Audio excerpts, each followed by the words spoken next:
Welcome to our channel.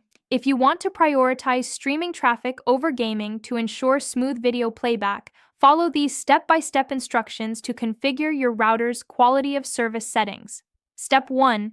Access your router's administration interface by opening a web browser and entering your router's IP address, typically 192.168.1.1 or 192.168.0.1. Step 2.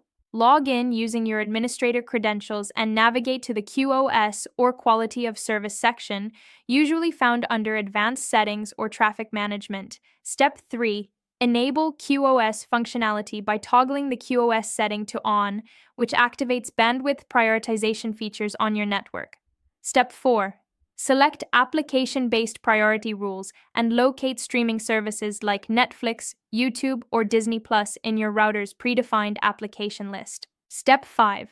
Assign the highest priority level to streaming applications by moving them to the top of the priority list or selecting high or maximum priority ratings. Step 6. Assign lower priority levels to gaming traffic or specific devices primarily used for gaming to ensure streaming gets preferential bandwidth allocation. Step 7. Configure bandwidth reservation by allocating a minimum guaranteed bandwidth percentage for streaming traffic to prevent gaming from consuming all available bandwidth. Step 8. Save your QoS configuration, restart your router if required, and test streaming performance during gaming sessions to verify improved video quality and reduced buffering. Don't forget to like this video and subscribe to our channel.